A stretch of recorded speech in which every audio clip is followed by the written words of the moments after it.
Franck Ferrand sur Europe 1, au cœur de l'histoire. Les jardins de Versailles sont célèbres dans le monde entier. La création de cette merveille du patrimoine remonte à 350 ans tout juste. C'est ce que Franck Ferrand va nous raconter cet après-midi. Bonjour Franck. Bonjour Fatima, bonjour à tous. On parle toujours du château de Versailles, mais le joyau d'architecture perdrait beaucoup sans le légendaire écrin de verdure qui l'entoure. Au XVIIe siècle, la création à partir de rien, de ses perspectives, de ses terrasses, de ses pièces d'eau, de ses bosquets, aura été la grande affaire du grand règne. C'est ce tour de force inouï que je vous propose de revivre. Un tour de force signé André Le Nôtre, si je ne m'abuse. Mais oui, évidemment. Alors, envoyez-nous vos questions soit par internet ou sur notre site www.europe1.fr, soit par l'intermédiaire également de notre page Facebook et la page de l'émission Au cœur de l'histoire. Et quelle histoire! –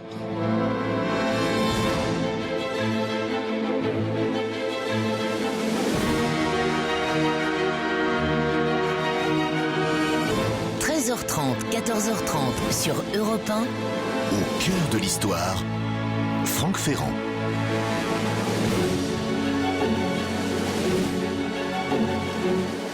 Il y avait autrefois sur la terrasse des Tuileries, au pied du pavillon de Marsan, une maison assez simple qui a survécu à la Révolution et n'a été abattue qu'au moment où fut percée la rue de Rivoli.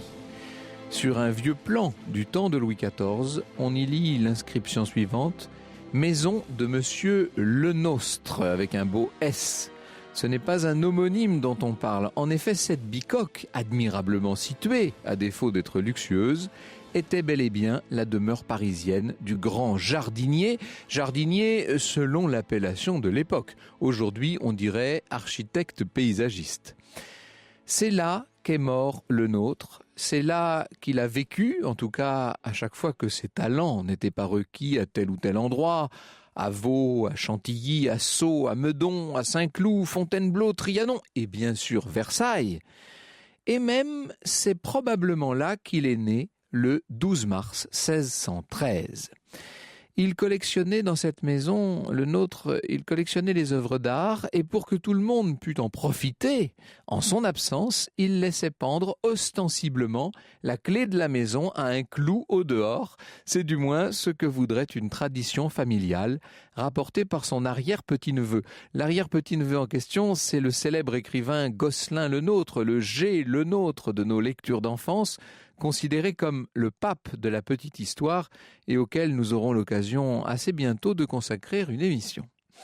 Cette bonhomie du grand jardinier lui aura valu son surnom. De son vivant, on appelait André le bonhomme Le Nôtre, par souci de souligner le mélange singulier de candeur, de simplicité et de caractère en même temps qu'il manifestait avec tout un chacun, y compris avec le roi lui-même. En présence de Louis XIV, dont la majesté innée intimidait jusqu'aux maréchaux de France, eh bien, André Le Nôtre reste toujours lui-même. Le monarque ne lui en impose guère, pas plus du reste que le pape lui-même. On connaît l'anecdote racontée par Saint-Simon. En 1679, Le Nôtre a été appelé à Rome en consultation auprès du pape Innocent XI, qui aimerait modifier le tracé de certains jardins pontificaux. Les deux hommes vont passer ensemble un long moment à regarder les plans, à échanger leurs idées, etc. Et à la fin, Le Nôtre déclare « Ah, je ne me soucie plus de mourir puisqu'à présent, j'ai devisé familièrement avec les deux plus grands hommes du monde, votre sainteté et le roi mon maître. » Oh, il y a bien de la différence, répond le pape. Votre roi est un grand prince victorieux, moi je ne suis qu'un pauvre prêtre. Il est encore assez jeune et je suis vieux. Bah, mon révérend père, rétorque Le Nôtre avec sa bonhomie coutumière. Vous vous portez bien, vous enterrerez tout le sacré collège. On imagine la tête des cardinaux alentour. En attendant, le pape éclate de rire et Le Nôtre, le voyant, en fait autant, il lui saute au cou pour l'embrasser de bon cœur. Vous imaginez le bruit que peut faire cette entorse au protocole. On ne parle que de ça à Rome, mais aussi à la cour de Versailles, où un duc va parier 1000 louis qu'il s'agit d'une rumeur, d'une baliverne sans fondement. Enfin quoi, Le Nôtre n'est tout de même pas allé jusqu'à embrasser le pape. Je serais vous, je ne parierai pas, dit le roi. Quand je reviens de campagne, Le Nôtre m'embrasse bien, alors pourquoi pas le pape ?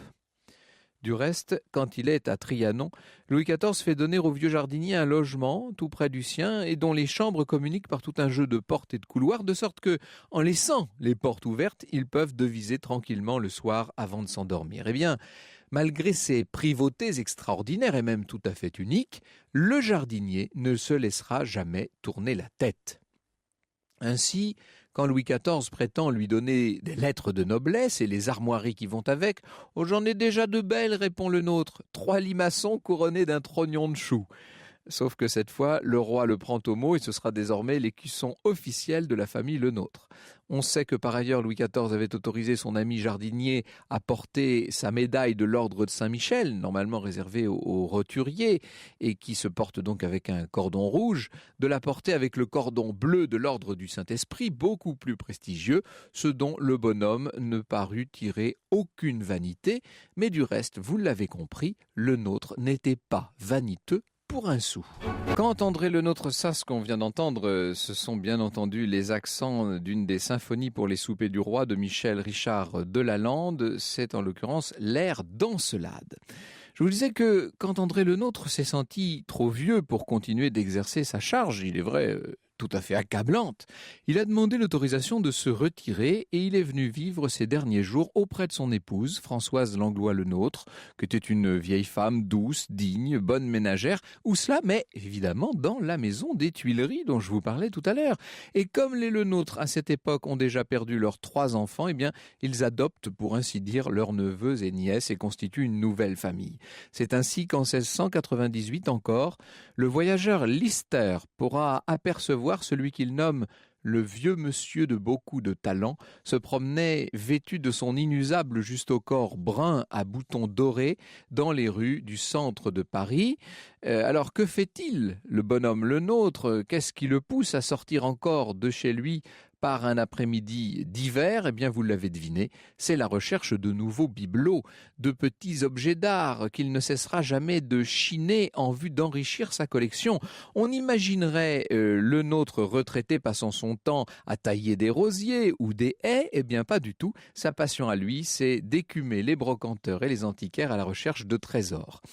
Du reste, cette modeste mais savante collection, il la lèguera au roi, figurez-vous. Beau signe d'amitié, beau témoignage de gratitude en septembre 1693.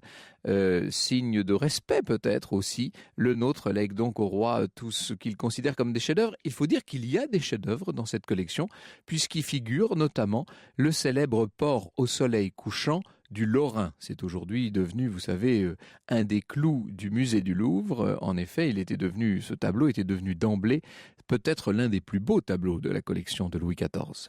Je parlais d'amitié, de respect, de gratitude aussi peut-être. Tout ce qu'a été Le Nôtre, il a été par le bon vouloir de Louis XIV. Et c'est bien la collaboration entre ce prince et ce commis qu'il faut évoquer. C'est ce que nous allons faire dans un instant. Franck Ferrand sur Europe 1, au cœur de l'histoire. Et en ce lundi de Pâques, Franck Ferrand vous propose une balade à Versailles côté jardin. Le dévouement d'André Le Nôtre à la famille royale aura été une tradition de famille. Il faut savoir que son grand-père était maraîcher à Paris dans les années 1600 et que c'est ce qui lui a valu de fournir des semences et du fumier à la cour. Quand je dis à la cour, à l'époque, vous pouvez entendre à Marie de Médicis. Ça lui a permis de tisser des liens avec les jardiniers royaux et de devenir peu à peu jardinier lui-même.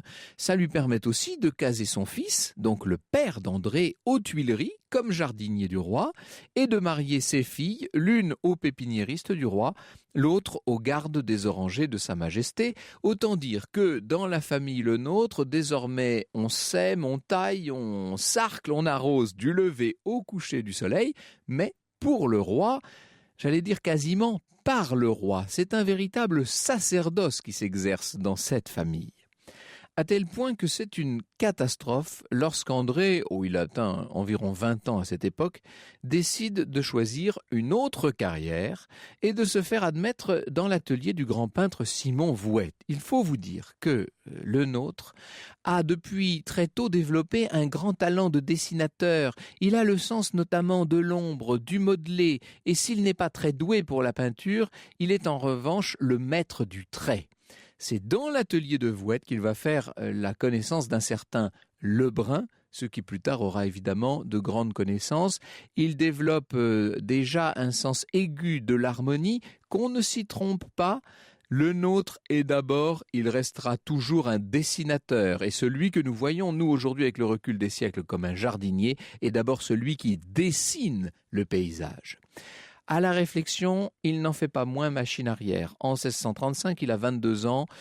Finalement, le nôtre accepte d'entrer comme jardinier de Monsieur Frère du Roi, le frère du roi Louis XIII, en l'occurrence donc Gaston d'Orléans. Il réfléchit beaucoup sur les limites des jardins dits à l'italienne de l'époque. Tout cela lui paraît trop limité, trop clôturé. Il voudrait ouvrir, il voudrait créer des perspectives dans ces jardins. Voyez déjà, en 1637, Jean le Nôtre, donc son père, obtient pour son fils la survivance de sa charge de premier jardinier du roi. Autant dire que c'est un long apprentissage qui commence, mais un apprentissage, encore une fois, constamment fondé sur le dessin. Ça, c'est la singularité de Le Nôtre, André. C'est sa caractéristique essentielle, cette dimension de dessinateur, en fait. Ainsi, en décembre 1643, il est nommé, je cite le titre qui est très important, « dessinateur des plans et parterres des jardins de Sa Majesté ». C'est donc bien un dessinateur qu'on emploie. 1643, ça veut dire que le roi dont on parle, décembre, c'est le petit Louis XIV, puisque Louis XIII est mort en mai de la même année. En fait, celle qui gouverne, c'est la régente Anne d'Autriche. C'est elle qui juge, c'est elle qui décide, et avec son bon goût baroque espagnol, c'est elle qui va dans les jardins imposer ses dessins de lambrequins, de broderies qui bientôt feront la gloire des parcs parisiens. Il y a là des années un peu grises pour le nôtre. En même temps, ce sont celles, je vous dis, non seulement de l'apprentissage, mais du perfectionnement, du mûrissement d'intuitions pourtant déjà anciennes à l'égard des parterres, des jardins, du paysage, de l'espace même.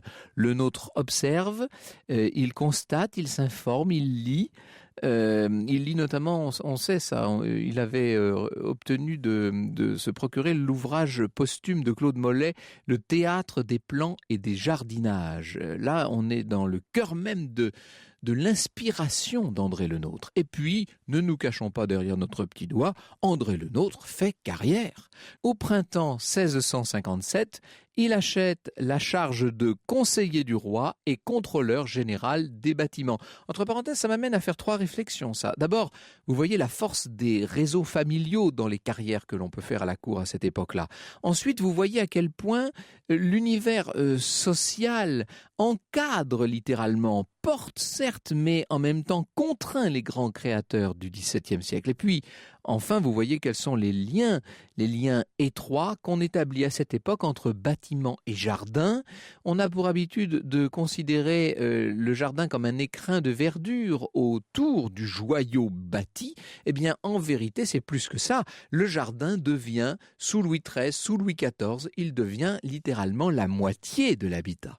Finalement, et au risque de faire bondir quelques érudits trop pointus, je dirais que le nôtre a déjà plus de 45 ans quand il produit son plus grand chef-d'œuvre. Ce chef-d'œuvre, naturellement, c'est Vaux-le-Vicomte.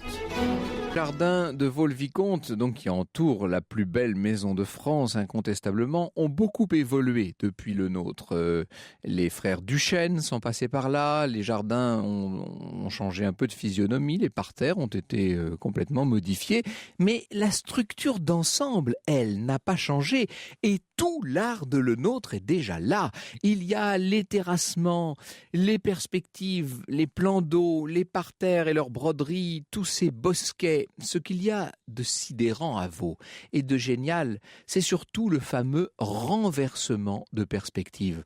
Vous savez que le terrain et le site ne permettent pas les perspectives ouvertes. Eh bien, quand vous arrivez au-delà du canal transversal, au bout de la perspective, au niveau de ce qu'on appelle l'Hercule Farnèse, vous vous retournez et là vous découvrez sidéré une nouvelle perspective encore plus merveilleuse, mais cette fois-ci, comme si vous étiez dans une loge, comme si vous étiez au théâtre, une perspective sur le château lui-même, ses dépendances, ses grands arcs et portiques. Pas de doute sur la question. Ici même, à Vaux-le-Vicomte, Monsieur Lenôtre vient de donner jour à ce qui va faire Florès, à ce qui va être copié partout pendant 2 siècles et dans le monde entier. Il vient de donner naissance au grand jardin à la française. Franck Ferrand sur Europe 1, au cœur de l'histoire. Et aujourd'hui, jusqu'à 14h30, Franck Ferrand vous raconte l'histoire des jardins les plus célèbres de France, ceux du château de Versailles. Alors on dit toujours que les grands jardins à la française ont quelque chose d'ennuyeux, de monotone. L'ennui naquit un jour de l'uniformité, n'est-ce pas? Vous connaissez le vers de La Fontaine. Eh bien, cette idée que l'on se fait, cette idée répandue sur le grand jardin français, cette idée est un contresens et vous allez voir que ce n'est pas le seul. On considère généralement qu'un grand jardin à la française, c'est un jardin complètement vide. Eh bien pas du tout, en réalité ce sont des jardins surchargés. On les imagine uniformes comme ça, pas du tout. Ils sont faits pour créer la variété. On s'imagine que tout s'y trouve attendu alors qu'ils ménagent partout des surprises. Bref, nous sommes, lorsque nous parlons de cette création qui est peut-être le plus beau legs de ce qu'on appelle le grand siècle, du siècle de Louis XIV, nous sommes au cœur d'un vaste malentendu. En vérité, lorsque vous vous promenez dans un jardin à la française, vous vous rendez compte que tout est rythmé et qu'on s'est amusé au contraire à multiplier les plans pour que, par des effets d'optique sans cesse renouvelés à la moindre promenade, vous voyez autour de vous le paysage changer. Vous avez ces rideaux de charme. Vous savez, le charme, ce sont ces espèces d'arbres à toutes petites feuilles qui permettent de faire de véritables rideaux de verdure, des allées de marronniers, des bocteaux de chêne et d'autres espaces. Tout ça vient rythmer l'espace. Le nôtre va porter à sa perfection l'utilisation de 3 éléments qui sont véritablement, on peut dire, les 3 piliers d'un jardin français. D'abord, les taupières. Les taupières, ce sont, vous savez, ces buis, ces ifs qui sont taillés parfois d'une façon extraordinairement raffinée, sophistiquée pour leur donner toutes sortes de formes très étonnantes. On peut pousser l'art des taupières jusqu'à des sommets de raffinement. C'est ce qui arrivera sous Louis XIV, notamment dans les jardins de Marly, qui de ce point de vue constituent une sorte de modèle indépassable. Les œuvres taillées par les jardiniers doivent pouvoir répondre aux œuvres d'art, aux véritables statues qui, elles, ont été installées dans ces jardins, comme on aurait meublé un salon, si vous voulez. Il faut qu'elles leur répondent, il faut quasiment qu'elles rivalisent avec elles. D'autre part, deuxième pilier, les plans d'eau. Ça, c'est fondamental. Les bassins, les canaux, les fontaines. Il faut que ces plans d'eau, en dehors de leur dimension utilitaire, naturellement, contribuent à rythmer l'espace. Ils ont l'avantage d'illuminer les jardins. Ils sont, si vous voulez, comme des espèces de miroirs de clarté entre les masses plus sombres formées par les végétaux et par les arbres. Et puis, troisième et fondamental pilier, au cœur même de ces plans d'eau, les jeux d'eau. Car il ne suffit pas de créer des miroirs et des surfaces d'eau planes. Il faut aussi, ces eaux, être capable de les faire jaillir. Et de les faire jaillir sous la forme de toutes sortes de jets différents qui viennent animer les perspectives et égayer les bosquets. Alors, puisque cette émission est dédiée à Le Nôtre et plus généralement à Versailles, laissez-moi me faire l'avocat du grand jardin français. Je voudrais vous faire toucher du doigt ce qu'il y a de proprement révolutionnaire dans le génie de ce bonhomme. Ah oui, c'est vrai que le nôtre comme ça ne payait pas de mine, c'est vrai qu'il faisait des gaffes, c'est vrai qu'il se présentait devant le roi en habit de grosse serge ou de coutil et en gros souliers. Il n'était pas du genre à porter les talons rouges de la cour, certes. Mais André Le Nôtre est un véritable génie. Il est cet homme incroyable qui s'approprie le paysage, qui le transforme, qui en fait muter les points, les lignes, les plans, les volumes. Le nôtre crée des perspectives multiples, ce qui permet de créer un rythme comme à Saint-Germain. Ça crée des perspectives totalement étoilées, par exemple. Des perspectives qui sont infinies parce qu'elles ouvrent sur la campagne sans que le regard jamais heurte aucun obstacle, presque à l'infini. Dans ces perspectives, il s'est installé l'harmonie. Je vous ai dit qu'il était dessinateur, qu'il avait fait ses classes en quelque sorte chez des artistes du dessin. Eh bien, le nôtre a conservé ce sens de l'harmonie et le plus bel exemple qu'il en ait donné, ce sont probablement les jardins qu'il dessinera pour la maîtresse de Louis XIV, Madame de Montespan, à Clagny. Le nôtre maîtrise à tel point le dessin qu'il est capable de le constituer en anamorphose. Une anamorphose, c'est un dessin qui est totalement déformé lorsque vous le regardez vu du ciel, mais qui, lorsque vous êtes devant lui, par un jeu de perspective, par le jeu des points de fuite, finit par recomposer un dessin normal. Eh bien, ce véritable tour de force de l'anamorphose, c'est le nôtre qui l'instaure dans le paysage et dans le jardin. Et puis, je vous ai parlé de variété. Regardez par exemple le parc de Sceaux, qui a été créé à l'époque pour le duc et la duchesse du Maine, donc un enfant légitimé de Louis XIV et son épouse. Là, vous avez un système de terrasses, de rampes, de paliers, de degrés qui modèlent le relief, qui littéralement le font chanter. Là-dessus, le nôtre joue avec les masses végétales, il crée des bosquets totalement inattendus, habités par les taupières, illuminés par les plans d'eau, animés par les fontaines. Bref, tous ces décors à la le nôtre transforment en profondeur l'idée que jusqu'à ce bonhomme, on avait pu se faire du paysage. Mais tout ça, il le fait avec la mesure, avec l'ordre, avec la maîtrise, avec la symétrie et puis surtout avec ce sens suraigu de l'élégance qui sont donnés en partage à cette époque du grand siècle.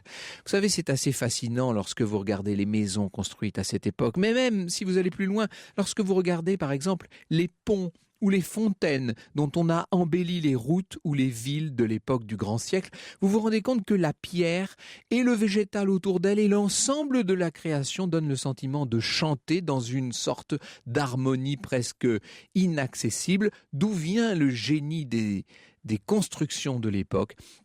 Il vient sans doute d'un savoir-faire que nous ne pourrons plus jamais atteindre, qui était celui de générations, de dizaines de générations de commis qui s'étaient formés par l'apprentissage, par l'héritage de la génération précédente. Ce n'est pas un hasard quand vous regardez les dates. Vous savez, ce qu'on appelle le grand siècle, c'est le règne de Louis XIV, ça va de 1661 à 1715. Or, si vous regardez l'époque de la création des grands jardins de le nôtre, ça va précisément de 1659 à 1700, c'est-à-dire que les deux périodes se recoupent littéralement.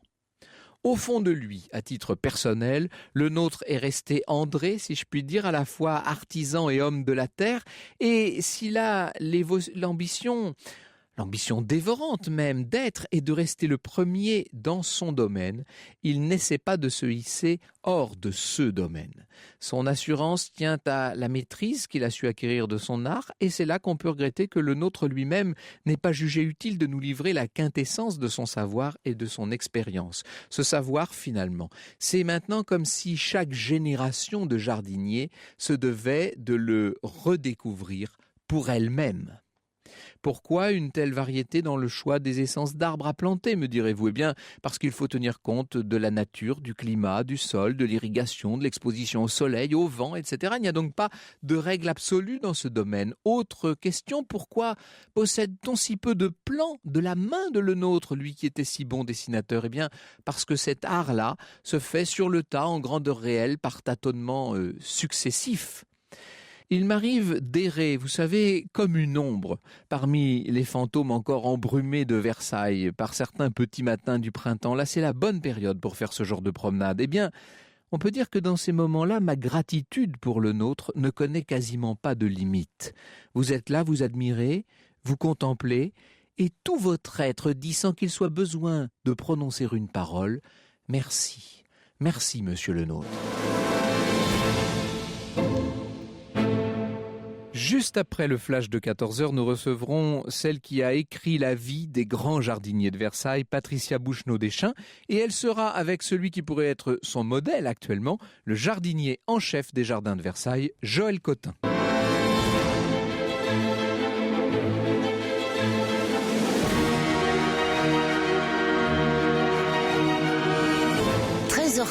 14h30 sur Europe 1. Au cœur de l'histoire, Franck Ferrand.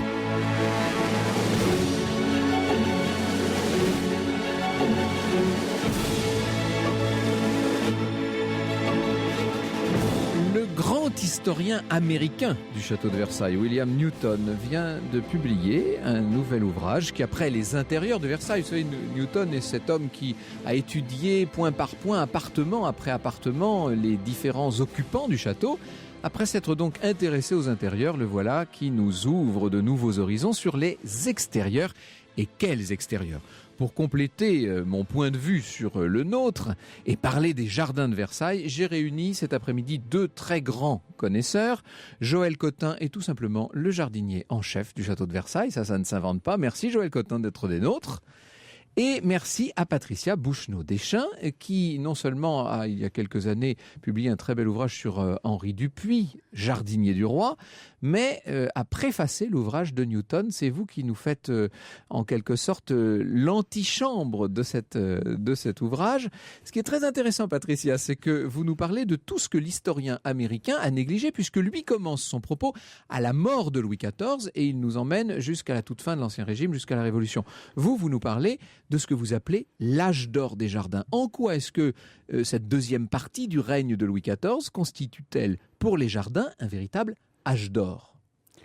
Alors, Newton a eu le courage de s'attacher à une partie moins connue de l'histoire des jardins, qui est le XVIIIe siècle. Qui est notamment le règne de Louis XV. Qui est le règne de Louis XV et celui de Louis XVI. L'âge d'or des jardins de Versailles, et l'âge d'or des jardins en général, c'est véritablement le XVIIe siècle, la seconde partie, avec au sommet un roi qui eut une véritable passion pour les jardins, Louis XIV. Alors on connaît la passion de Louis XIV qui transpire notamment dans sa célèbre manière de montrer les jardins de Versailles. On sait à quel point le roi a consacré non seulement beaucoup de temps, d'énergie, d'argent, mais de volonté à ces jardins, non seulement de Versailles, mais aussi ceux de Marly, etc. Est-ce que cette passion était partagée par d'autres princes et au-delà par des particuliers ? Alors, c'est une véritable fureur que de planter à l'époque. Alors, qui a entraîné qui soyons clairs, tout le monde a en mémoire la grande fête de Vaux, Fouquet, à l'époque, tous les financiers ont des beaux jardins. À partir du moment où un roi, Louis XIV, va décider d'y consacrer des moyens, eh bien, tout va passer à une autre échelle. Et c'est lui véritablement qui va être le chef d'orchestre d'un ensemble absolument magistral qui va se mettre véritablement en place et qui va donner au jardin ces caractéristiques qui vont être conservées jusqu'à nos jours et que l'on appelle pompeusement le jardin français. Le frère du roi, monsieur, avait lui-même à Saint-Cloud un des plus beaux jardins d'Europe. Exactement, avec un nombre de jardiniers qui, à la fin du règne de Louis XIV, était le double de celui de Louis XIV. C'était un jardin absolument extraordinaire. Son cousin, le prince de Condé, avait Chantilly. Ce sont partout des très grands domaines avec des très très très belles réalisations. Non seulement les princes, mais les ministres. Louvois, Colbert avaient leur jardin. Les jardins qui sont tous à l'échelle de parcs, élaborés sur des générations d'acquisition de terrain. Ça ne se fait pas en un jour d'une baguette magique. C'est le résultat d'acquisition de terre sur des hectares et des hectares et des hectares pour pouvoir créer ces jardins à l'infini avec des allées qui font des kilomètres et des kilomètres, une chose que l'on n'a jamais vue jusque-là. Je disais tout à l'heure que quand je suis arrivé à Paris pour faire mes études, j'ai commencé par visiter tous ces grands domaines de l'Île-de-France. Et à chaque fois, on me disait, les jardins sont de Lenôtre. Il était à ce point incontournable, André Lenôtre ? Alors, André Lenôtre, d'abord, est à la fois contrôleur général des bâtiments, dessinateur des jardins du roi et jardinier des Tuileries. Il est donc authentiquement un jardinier avec un savoir-faire particulier et il est à la tête de l'ensemble des jardins. Donc, autour de lui, il a toute une équipe qui va travailler. Mais quand on dit les jardins de Sceaux, par exemple, sont de Lenôtre, qu'est-ce qui est de lui ? Les plans, la réalisation même des jardins, les terrassements, quelle est la patte ? Où est la patte du maître ? mètres? Alors, ça va dépendre des périodes, puisque Saône ne s'est pas fait en une seule fois.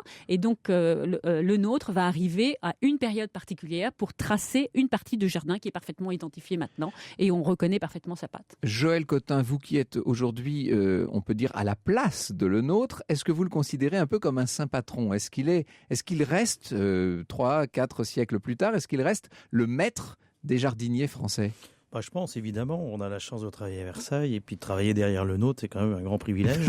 Donc, le mot privilège à Versailles veut dire beaucoup de choses. Donc, moi, je suis content d'avoir fait ma carrière à Versailles, évidemment. Donc, aujourd'hui, Versailles, si on peut dire, on restitue du le nôtre aujourd'hui, mais le nôtre, c'est la volonté d'un roi et la rencontre d'un bon jardinier.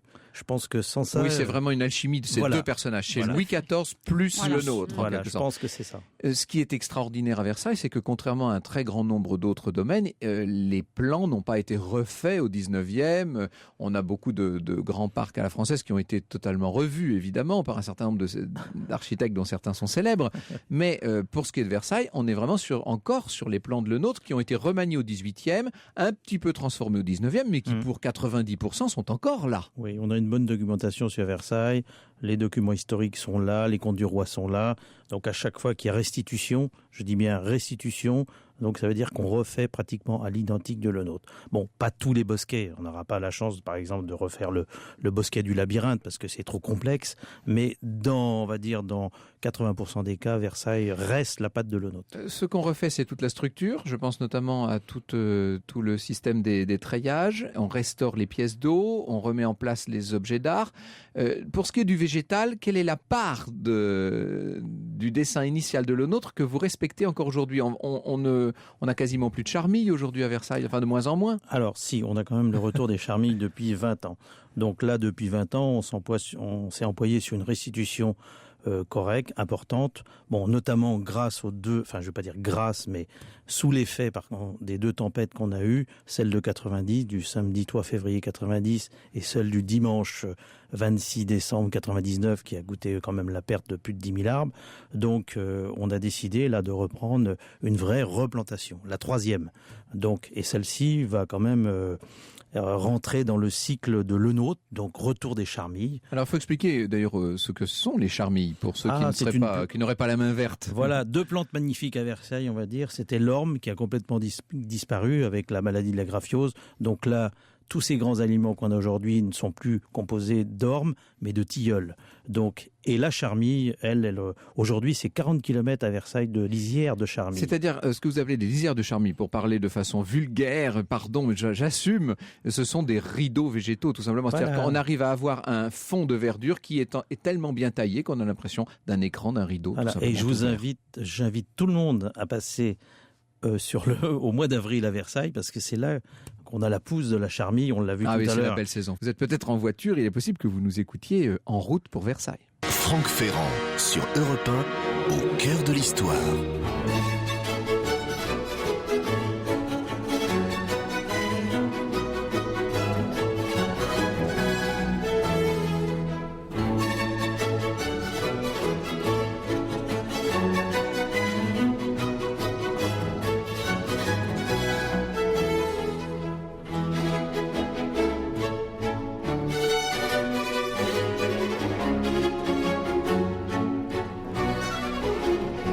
Jusqu'à 14h30 sur Europe 1.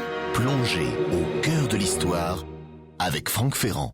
Avec Patricia Bouchenaud-Deschamps et Joël Cottin, jardinier en chef de Versailles. Alors Patricia, lorsqu'on lit cet ouvrage de William Newton, on se rend compte que la grande difficulté pour les successeurs de Louis XIV, ça aurait été d'entretenir cette espèce de chose gigantesque, cette création quasiment impossible de Louis XIV. Et avec le temps, évidemment, les moyens vont s'amenuisant. Oui, les finances de l'État sont dans un état de plus en plus difficile et donc on va avoir de moins en moins de moyens pour entretenir un jardin. Pourtant, on se rend bien compte en lisant l'ouvrage de Newton que la priorité sera quand même donnée au jardin. Quand le petit roi va quitter Versailles et ne revient que 7 ans après, eh bien, la première chose qu'il va faire, c'est aller voir ses jardins de son aïeul. Et on connaît cette phrase, cette très jolie petite phrase où il dit « Je n'aime pas défaire ce que mes pères ont fait ». Eh bien, c'est exactement l'attitude qu'il aura avec Versailles. Alors, ça n'empêchera pas de créer. Mais lui, contrairement à Louis XIV, ce qui l'intéresse, c'est la science. Donc, il va créer le jardin botanique de Louis XV. Le grand jardin, c'est vrai que c'est un jardin impossible à entretenir. C'est un jardin où on se rend compte, dans l'ouvrage de Newton, on tape beaucoup sur les jardiniers en chef. On les critique parce qu'ils ne plantent pas assez, etc., etc. Mais qu'est-ce qui se passe par derrière ? Il faut simplement voir que pendant 10 ans, ils ne sont pas payés. Or, avec leur salaire, leurs salaires paraissent très importants, mais ils devaient payer sur leur salaire à la fois les garçons qui devaient entretenir les jardins et payer les plantes. Oui, c'est ça. Alors, s'ils ne sont pas payés, on ne voit pas comment ils peuvent entretenir ces jardins. Donc il va y avoir tout un système qui va se mettre en place, un jardin qui vieillit avec des arbres qui tombent, donc il faut les entretenir, les arracher, Ils sont un peu comme etc. des entrepreneurs, Voilà. les jardiniers. Alors ils deviennent des entrepreneurs, en fait, oui. Ils sont des maîtres d'œuvre, ce sont des chefs d'entreprise, ce sont des chefs d'entreprise et qui vont avoir de moins en moins les moyens d'entretenir, et donc la décision de replanter va se poser très vite sous Louis XV. Et quand Louis XVI va prendre cette décision courageuse, eh bien ça fait déjà 10 ans que l'on traîne, que l'on tire, etc. Il va falloir le refaire. Il y aura 2 autres replantations, celle du règne de Napoléon III, et puis la replantation récente dont nous parlions, consécutive à cette dévastatrice, les 2 grandes tempêtes de 90 et 99. Est-ce que cet entretien tellement difficile est toujours un casse-tête aujourd'hui, Joël Cottin ? Vous héritez là un domaine qui est énorme à tenir. Vous êtes combien déjà ? Alors, c'est moi et une équipe. Oui. Donc, on est beaucoup à travailler vers ça. Je ne suis pas tout seul. Aujourd'hui, évidemment, le jardin, ce n'est pas la seule chose. Il y a tous les composants dans le jardin. Il y a l'eau, il y a la sculpture, il y a les treillages qui forment toutes les allées. Donc, c'est un travail sans cesse. Restituer un jardin, c'est simplement une courte période, mais l'entretenir, c'est pendant des années. C'est ça. Et donc, c'est des années où il faut toujours... C'est presque un travail de stratégie, on peut dire. C'est une stratégie qu'il faut mettre en place parce que le jardin à 5 ans, à 10 ans, à 20 ans et plus, ça ne sera jamais la même chose. Donc, il faut essayer de mettre les moyens pour chaque année, et le programmer un petit peu. Donc, sur l'ensemble du domaine, vous êtes combien pour vous occuper de tout ça ? Alors, on est à peu près une 50aine de jardiniers en fixe et on prend la moitié, en plus, 50 personnes. Voilà, de façon saisonnière, plus des entreprises. Mais il faut dire qu'il faut accueillir combien de fois plus de visiteurs par rapport au règne de Louis XIV. Voilà, le jardin à l'époque du roi, c'était en gros 3000 personnes à l'année. Aujourd'hui, on est sur 7 millions. Donc vous voyez, c'est pas la même échelle. Et ça fait beaucoup de dégâts, évidemment. C'est pas que ça fait beaucoup de dégâts, mais nous, on se doit de présenter un jardin du mieux qu'on peut le faire. En état, toujours. Et donc là, si les gens sont là tous les jours... Et en respectant ce qui fait la nature même d'un grand jardin à la française. C'est-à-dire pas seulement des beaux points de vue, des perspectives et des terrassements très réguliers, mais aussi des surprises, une variété, un rythme qui font la nature même de cette création-là. Chaque bosquet à Versailles est une surprise. Mais si on parle par exemple de l'orangerie de Versailles, c'est la seule au monde en service, et là aujourd'hui elle compte 1500 plantes en caisse, dont 900 orangers. Donc c'est la seule au monde. Certains très anciennes. Donc c'est vraiment un point de vue formidable, et c'est une collection formidable qu'il faut beaucoup entretenir tous les jours. Donc ça c'est simplement une partie de 3 hectares de Versailles. Vous voyez, après tous les bosquets. Donc on a 14 bosquets qu'il faut soigner, entretenir comme il faut. Après, on a tous ces alignements. Ce qu'on appelle les bosquets, ce sont les salons de verdure en quelque sorte, qui, invisibles depuis les perspectives principales, deviennent des ravissements dès lors qu'on y pénètre. C'est le concept même. L'invention est vraiment de le nôtre ou c'est une adaptation de... Je pense que c'est une adaptation. Oui. Je pense qu'il y a, on va dire, l'Italie nous a donné beaucoup de choses. Oui. Et la France aussi, et puis toute l'Europe. Donc évidemment, le nôtre le met en valeur à Versailles. Et aujourd'hui, la chose superbe, c'est de l'avoir encore aujourd'hui et de le restituer comme on le fait aujourd'hui. Est-ce qu'aujourd'hui, Patricia, vous considérez que les gens qui viennent à Versailles viennent autant pour les jardins que pour le château lui-même ? Évidemment. Oui, les jardins de Versailles sont un modèle De plus en plus. qui a été véritablement exporté partout dans le monde, et le jardin exerce une véritable fascination auprès du public, qui en plus, les jardins sont très à la mode parce que l'homme a besoin de se retrouver avec la nature. Et Versailles, paradoxalement, on a beau dire que c'est une nature maîtrisée, c'est une nature qui fascine et qui continue à fasciner parce qu'elle, dans sa maîtrise, elle a quelque chose de fascinant. Oui, nous avons vu tout à l'heure dans la première partie que c'est bien une nature accompagnée finalement, et non pas elle est domestiquée, mais elle est domestiquée avec amour et non pas rigidité. Et ça, quand on a compris ça, je pense que Accompagner, c'est bien le mot. c'est ça. Je pense que ça. Je voudrais, avant que nous quittions, citer un certain nombre d'ouvrages qui sont parus récemment sur Versailles. Alors, il y a littéralement en ce moment une avalanche éditoriale sur le château et les jardins de Versailles. Je ne pourrais donc pas tout citer, mais j'ai retenu le très bel album de Pascal Bonafou au Chêne, qui s'appelle Les coulisses de Versailles, et qui est très somptueusement illustré, notamment. Ça fait partie des plaisirs que l'on peut se faire. Et puis, par deux spécialistes que nous connaissons bien ici et que nous saluons chaleureusement, par Mathieu Davina et Raphaël Masson, qui sont on peut dire qu'ils sont issus du centre de recherche de Béatrix Saul, le Versailles pour les nuls, dans lequel vous avez littéralement à peu près tout ce qu'il faut savoir sur Versailles sans avoir besoin de vous plonger dans les ouvrages de Patricia Bouchenaud-Deschamps ou Franck Ferrand. Finalement. Exactement. C'est un bon résumé, c'est une façon presque de passer à côté. Je rappelle, Patricia, la préface que vous venez de signer pour l'ouvrage de William Newton, Versailles côté jardin. Aux éditions Talendier. Alors on me signale dans le casque que nous avons le livre, mais si vous qui nous écoutez voulez vous le procurer, il faudra encore attendre un petit peu puisqu'il ne sera avril. disponible en librairie que jeudi prochain. Mais à partir de jeudi, vous pourrez vous y plonger, et pas seulement dans la préface de Patricia. Et puis votre exposition, donc Fastes et grandeurs des cours d'Europe. Mais ça, c'est à Monaco, c'est cet été, et nous aurons le temps d'en reparler. Qu'est-ce qui, au mois d'avril, occupe actuellement les jardiniers de Versailles, Joël Cotin ? Là, c'est les travaux de printemps, fin de printemps. Je rappelle qu'on a planté quand même plus de 100 000 bulbes. Donc là, le floraison arrive. Sort de terre. Donc nous aurons 3 séquences de floraison là, qui vont s'animer dans le mois d'avril. Donc formidable. Je vous invite à les voir. Si vous avez raté le coche de Pâques, il reste encore quelques beaux week-ends d'ici à la fin de l'année. Vous vouliez dire un mot des Japonais, Joël, des Japonais tellement éprouvés en ce moment? Ben oui, j'ai une pensée pour eux, tout particulièrement pour nos amis d'une société que je peux citer, je pense, Kubota, qui nous ont aidés beaucoup à la tempête. Et donc nous, on pense beaucoup à eux en ce moment avec la douleur qu'ils ont eue. Merci beaucoup à tous les deux de nous avoir accompagnés. Et comme je dis souvent, vive Versailles!